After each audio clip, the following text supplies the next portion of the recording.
Hello everybody and welcome to Youth Pledge for Employers Talk today with Rebecca Winn from Winn Thinking, who we're absolutely delighted to see. Hi Rebecca. Hello, nice to be here.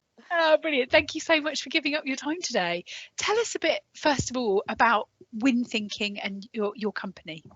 Yes, well, Winn Thinking, I refer to it as Winn Thinking People Development, but tells you a little bit about what we do.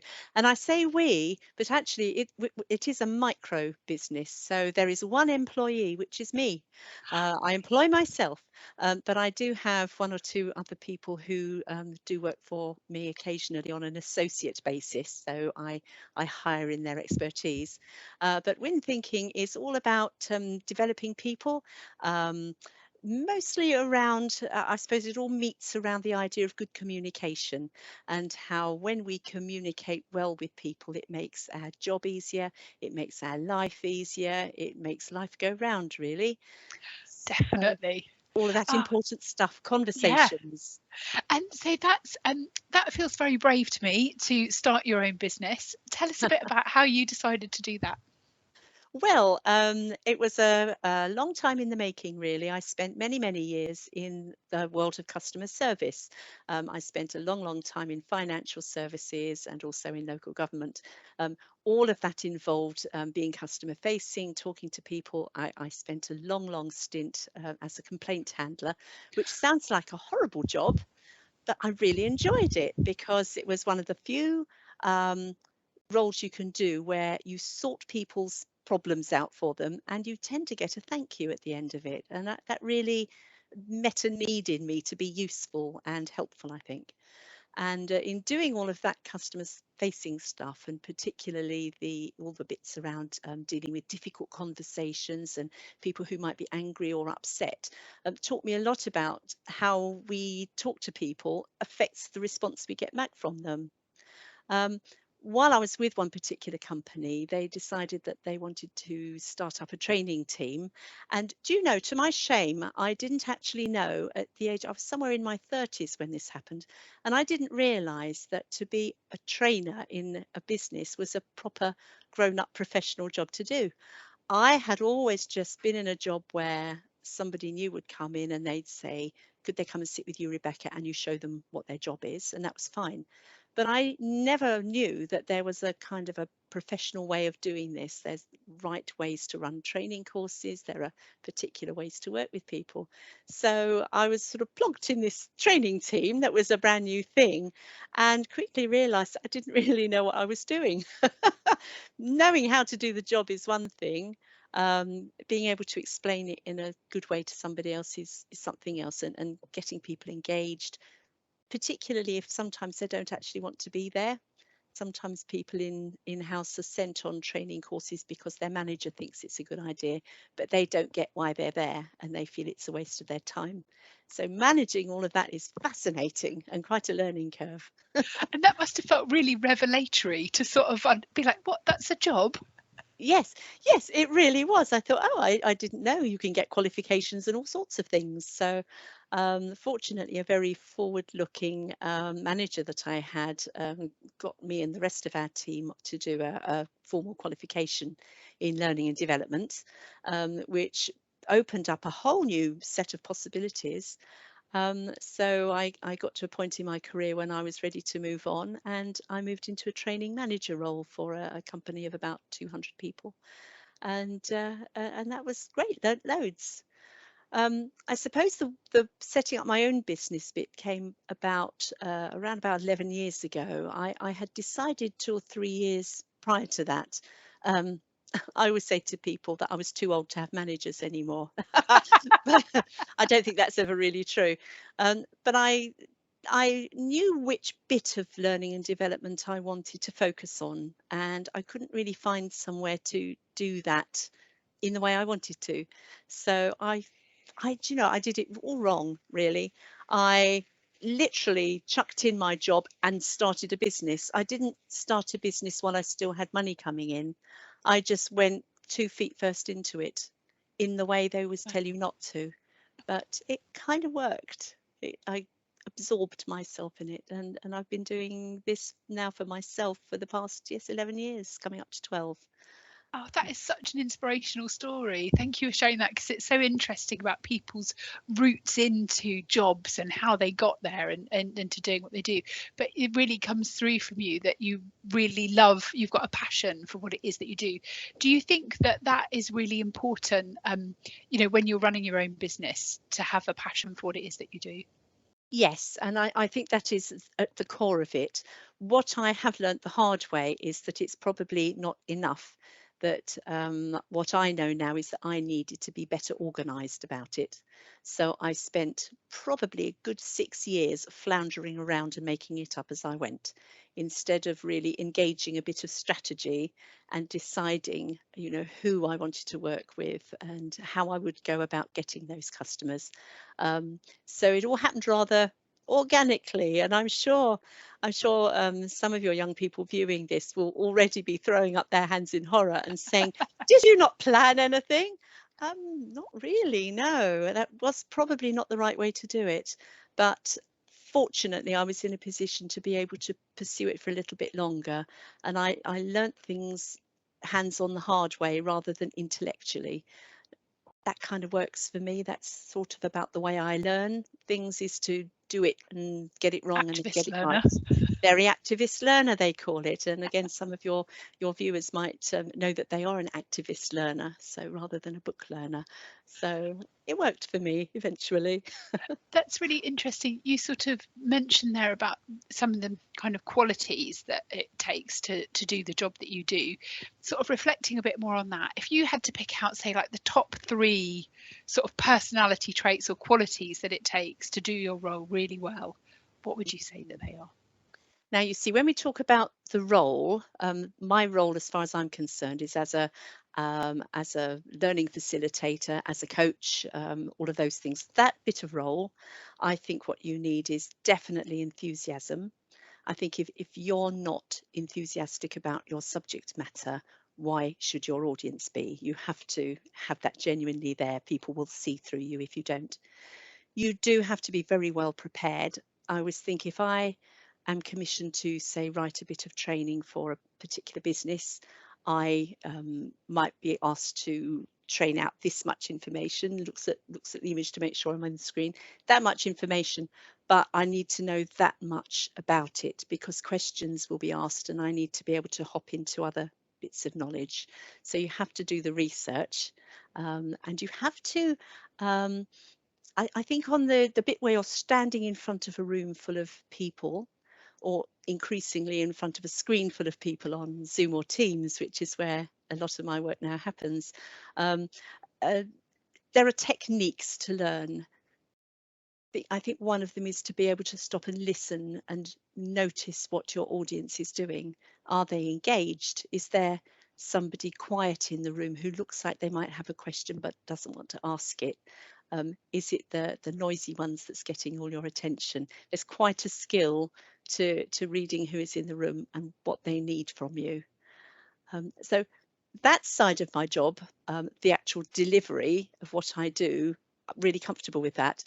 When you talk about my job as a bigger thing, which is as a business owner as well, um, there are many very uncomfortable hats that I have to wear, like doing my accounts, like my marketing, like my online presence, all that sort of thing, which doesn't interest me as much. So I think one of the things there is to find people who are good at those things and don't be frightened to engage them and get them to come in and help. Use That makes a lot of expertise when it's sense. there. Yes. I think, and that reflection about how important it is to know yourself, Yeah. and Yeah. what, Be a bit and humble. yeah, is really significant. Yeah. And tell us, what what does a typical day in the life of Rebecca Winn look like if you are Mm. delivering training that day? If I'm delivering training, well, in fact, I have been delivering training this day. So this Oh, morning, brilliant. I was online on Teams with 26 other women, and we were doing a women's development program called Springboard, which is an internationally known program. I happen to be a certified trainer for that. So my day today started a good hour before they arrived. So I like to get myself properly set up. And, you know, if another time I was traveling to a physical venue to run it, I would obviously have an early start and perhaps a train journey or a car journey or whatever, and get there and find the building and go through all the car parking and security and setting up a room. So all of that setup happens a long time before anybody comes in. So by the time my learners arrive, what they see is me serene and ready and professional. And what they don't see is me half an hour beforehand trying to make things work that aren't plugging in properly. So it's all quite varied. Um, Actually, during the course of running a session, clearly all the prep for that will have happened sometime before. So any course research and writing has all happened, you know, weeks and weeks and weeks earlier. So by the time I step up to deliver, I'm really confident about my subject matter. I have a pretty good idea about who will be in the audience because I will have found out as much as I can about them.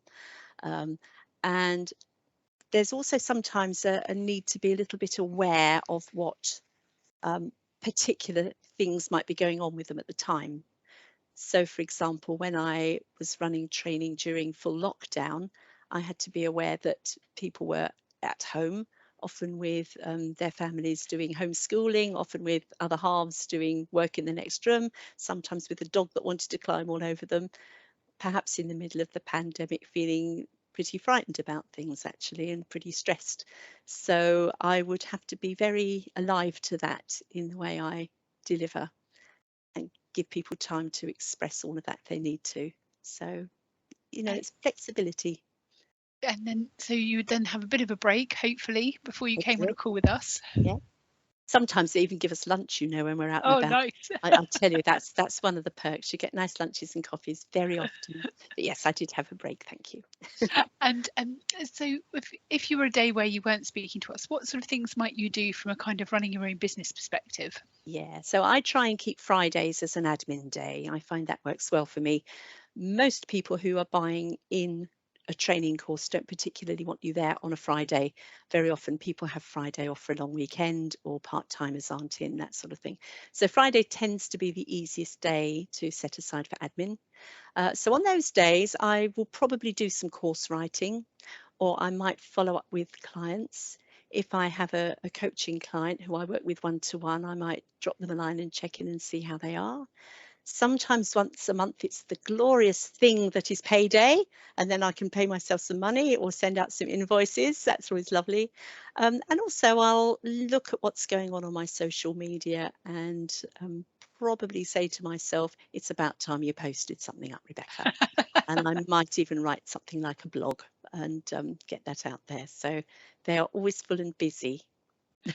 Yes. Oh, that sounds like it. And what what do you think? What's the bit that you like best of all about what you do? Oh, that's easy actually. It's all the bits to do with talking to people. So like we are now, this to me is an absolute pleasure to talk about something that is interesting, to listen what people have to say back, to engage with humanity. I think that's the best bit for me. I also do, though, enjoy the research side of it.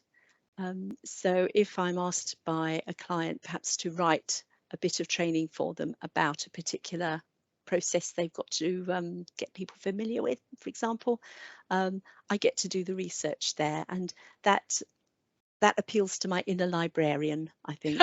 I quite like that We bit all have too. one. We all have an inner librarian, let's be honest. So there we are. And what roles do you think are sort of typically available within your sort of business?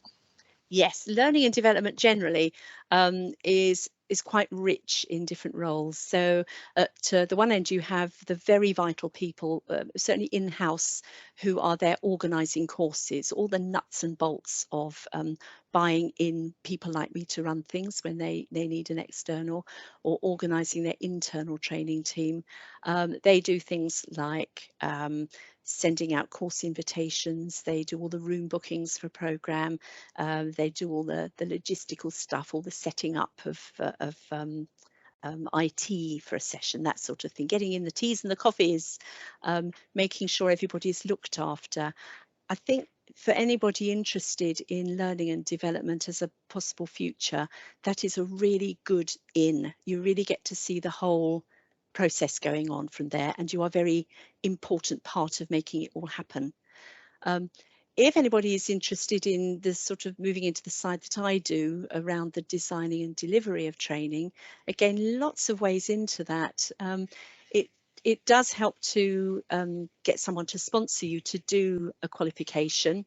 Um, People like the Chartered Institute of Personnel and Development or City and Guilds all do really good train the trainer type programs to help you with all of that interaction stuff. Um, you can get in on training teams as an apprentice. Many have those. So you get to sort of sit in with sessions when they're run. And I think also it helps to know which bit you're interested in. So if, for example, IT or social media is really a strong thing for you, there are training roles for that. People like me need to know how to do that properly. So there's a training role for that. There are training outlets for things like I do around the soft skills, they call it. Things like how you do professional writing, procedure stuff, everything that any organisation has to do and run, there will be somebody who is responsible for making sure that gets trained out well to staff. So lots of different options to get in there, and it's very rewarding when you do. Oh, that was fantastic, Rebecca. So interesting to hear about those different routes into learning and development. Probably my final question is Mm. really a personal one and would be, if you, Rebecca, were to go back and speak to your younger self about careers and give yourself one piece of advice, what would it be? Mhm. For me, this might not be what anybody just starting out wants to hear, actually, but for me, I think it's be patient. Because when I was finishing school, I had no idea at all what I wanted to do. And, it took me till my 30s to, as I said, to find out that my job actually even existed. New jobs are being invented all the time. All of the technology stuff that's there now wasn't there when I first started looking for work. So be patient, and you will be surprised what presents itself. Um, and I think the other really hot bit of advice, which I've given this advice to my sons, who are both sort of late 20s, early 30s now, who've had various different interesting routes into their careers. And what I've always said to them is that every bit of experience that you get, none of it is wasted. Even the jobs that seem dead end, you will have learnt something from that. So the most dead end period of my career life, I suppose, was when I first left school and I did a lot of temping, and it was boring and it was routine. But you know what I learnt from that was how you look after people when they first arrive in your company, and the things that they need to be told that were never explained to me, and I was left feeling foolish. So when I first went into training, I got involved in induction programs and helping new employees come on board, and I pulled directly from all those awful experiences that I'd had with companies who didn't know how to do it properly. So none of it's ever wasted. Notice it as you go. It'll always come back and be useful. That's really fascinating to turn that sort of negative experience into something Yeah. positive as a career driver. That was just a great note to end on. Rebecca, thank you so much for your time today. It's been so interesting to speak to you. We really appreciate it. Thanks What so a much. pleasure. Thank you. And good luck to everybody out there who's just embarking on all of this. Stick with it. It's worth it. Thank you. Thank you, Ruth.